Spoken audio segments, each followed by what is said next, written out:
ومن سيئات أعمالنا من يهده الله فلا مضل له ومن يضلل فلا هادي له أشهد أن لا إله إلا الله وأشهد أن محمدا عبده ورسوله فإن أصدق الحديث كتاب الله وخير الهدي هدي رسول الله صلى الله عليه وسلم وأن شر الأمور محدثاتها وأن كل محدثة بدعة وكل بدعة ضلالة رب اشرح لي صدري ويسر لي أمري واحلل عقدة من لساني يفقه قولي أما بعد السلام عليكم ورحمة الله وبركاته.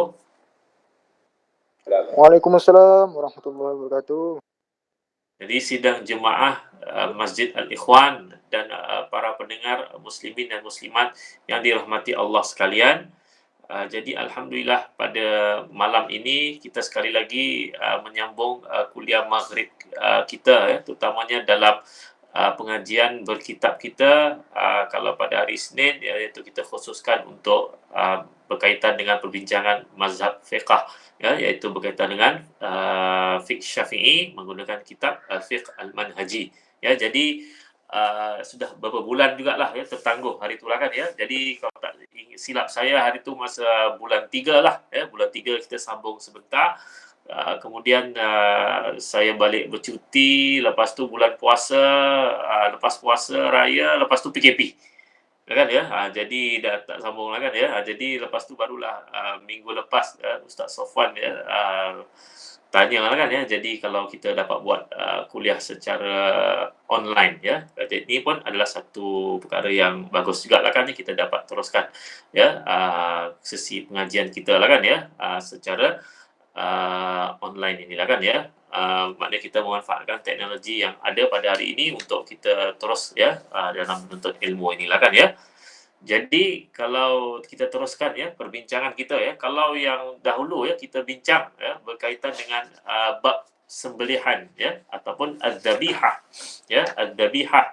Jadi kita telah bincang berkaitan dengan syarat binatang yang disembelih kita lihat juga syarat bagi alat sembelihan jadi bagaimanakah alat sembelihan yang boleh digunakan jadi antaranya alat sembelihan yang mestilah tajam yang boleh melukakan selain itu alat sembelih yang daripada gigi atau kuku adalah tidak dibenarkan jadi seterusnya ada beberapa perkara yang perlu diambil perhatian dalam bab penyembelihan ataupun binatang yang boleh dianggap halal ataupun tidak ni lah kan Jadi yang pertama, janin bagi binatang yang mati disebabkan oleh penyembelihan ibunya dianggap sebagai sembelihan kecuali jika hidup ia hendaklah disembelih contohnya kalau kita sembelih lembu ataupun kambing jadi lembu atau kambing itu rupanya dia bunting mengandung dan kemudian apabila dilapah dan ada anaknya lah kan jadi kalau anaknya pun sudah mati janinnya tadi tu maka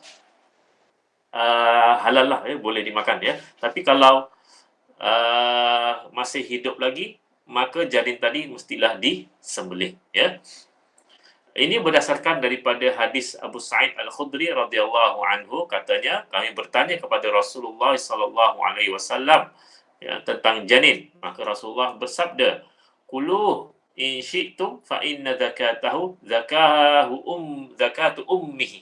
Jadi bermaksud makanlah janin tersebut jika kamu suka, penyembelihannya adalah dengan penyembelihan ibunya.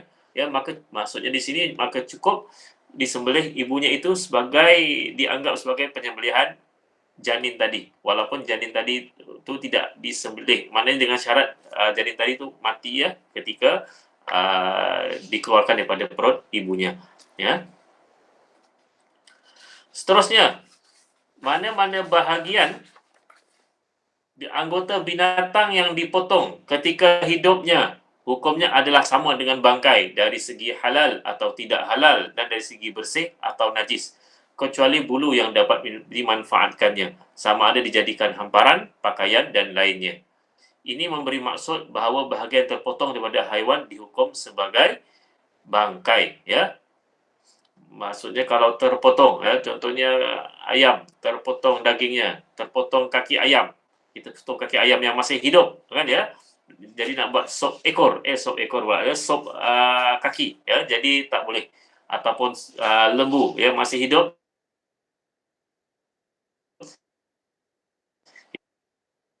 kita potong ekornya buat sop ekor. Jadi itu pun adalah tidaklah dianggap sebagai bangkai lah kan ya. Daripada haiwan yang hidup tadi dihukumkan sebagai bangkai ya. Contoh yang lain ya, ikan halal kerana bangkainya halal. Maknanya kerana ikan itu walau tidak perlu disembelih maka dianggap tidak perlu disembelih lah ya. Jadi bangkainya halal. Manakala badan kambing tidak halal kerana bangkainya najis. Anggota manusia suci kerana mayatnya suci. Manakala binatang yang hidup melata adalah najis kerana bangkainya najis ya.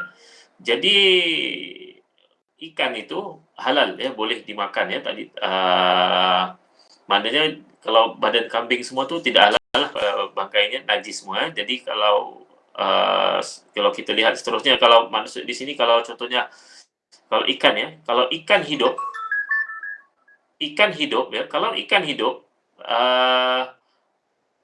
boleh tak kita makan ikan yang masih hidup lah kan ya, masih hidup ya. Kalau kita tengok dalam dokumentari mungkin lah kan ya, kalau di China tu dia ada buat ya, ikan yang apa benda ni dimasak hidup-hidup. Maknanya masaknya sikit je, kan ya. Panas sikit, lepas tu dihirak lagi, kan ya. Jadi hukumnya makruh lah, amat-amat tidak digalakkan sebenarnya lah kan. Jadi adalah tidak dibolehkan kan ya. Jadi kalau secara umumnya makruh lah ya. Jadi kena pastikan ikan tu betul-betul matilah ya kalau tidak dimakan ya. Jadi itu kerana berkaitan dengan ikan ya.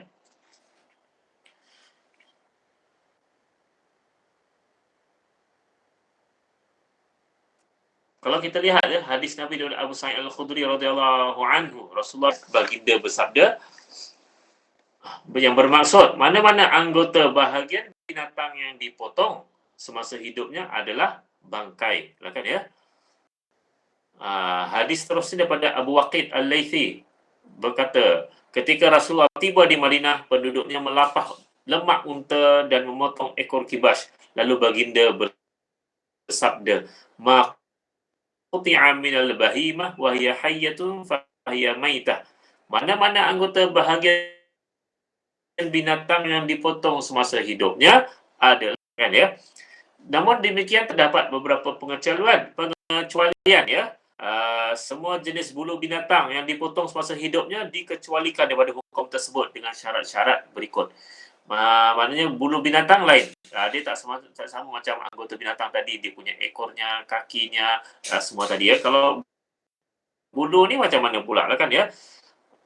Jadi bulu ni dibolehkan ya untuk diambil manfaat ya kan. Jadi maknanya tidak dianggap sebagai najis dengan syarat binatang tersebut hendaklah halal.